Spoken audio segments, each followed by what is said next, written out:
Halo semuanya, saya atas nama Eva Anasirli dengan NPM 25103584. Saya dari Prodi PGSD kelas 2025M. Di sini saya akan menjelaskan mata pelajaran Bahasa Indonesia untuk kelas 2 SD dengan tema hewan dan tumbuhan di sekitarku. Selamat pagi anak-anak yang hebat. Hari ini kita akan belajar bahasa Indonesia dengan tema hewan dan tumbuhan di sekitarku.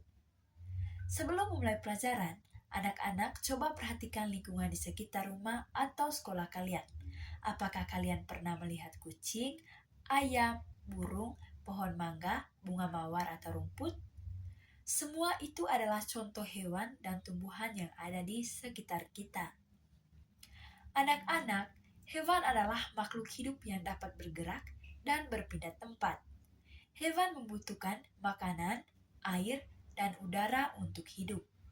Ada hewan yang hidup di darat, seperti kucing, sapi, kambing, dan ayam. Ada juga hewan yang hidup di air, seperti ikan. Selain itu, ada hewan yang dapat terbang di udara, seperti burung dan kupu-kupu. Anak-anak, setiap hewan memiliki ciri-ciri yang berbeda. Yang pertama, kucing memiliki 4 kaki dan tubuh yang ditutupi bulu. Yang kedua, burung memiliki sayap yang digunakan untuk terbang. Yang ketiga, ikan memiliki sirip yang membantu mereka berenang di air. Dengan mengamati ciri-ciri tersebut, kita dapat mengenali dan membedakan berbagai jenis hewan. Selain hewan di sekitar kita, juga dapat ada tumbuhan.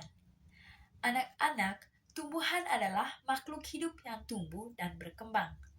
Tumbuhan membutuhkan air, udara, tanah, dan sinar matahari agar dapat hidup dengan baik.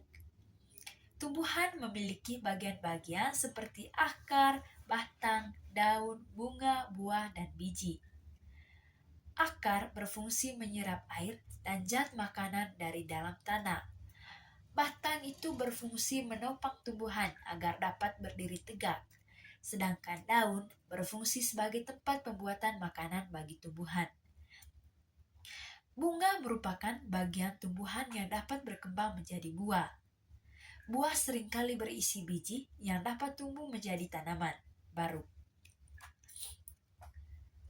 Anak-anak, tumbuhan memiliki banyak manfaat bagi kehidupan manusia. Yang pertama, tumbuhan menghasilkan oksigen yang kita hirup setiap hari. Yang kedua, banyak tumbuhan yang dapat dijadikan bahan makanan, seperti padi, jagung, sayur-sayuran, dan buah-buahan. Selain itu, tumbuhan juga membuat lingkungan menjadi lebih sejuk, indah, dan nyaman.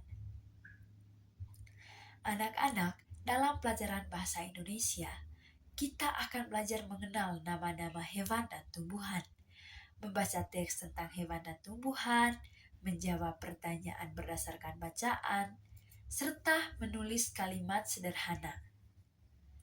Kita juga akan belajar menggunakan kosakata yang tepat untuk mendeskripsikan ciri-ciri hewan dan tumbuhan. Contohnya yaitu, yang pertama, kucing memiliki bulu yang halus. Yang kedua, burung mempunyai 2 sayap. Yang ketiga, pohon mangga memiliki batang yang kuat. Yang keempat, bunga mawar memiliki warna yang indah. Saat berbicara atau menulis, gunakan kalimat yang jelas dan santun. Dengan banyak membaca dan berlatih menulis tentang hewan dan tumbuhan, kemampuan bahasa Indonesia kalian akan semakin baik. Anak-anak juga perlu menjaga hewan dan tumbuhan di sekitar kita. Hewan harus diperlakukan dengan baik dan tidak disakiti. Tumbuhan perlu disiram dan dirawat agar tumbuh subur.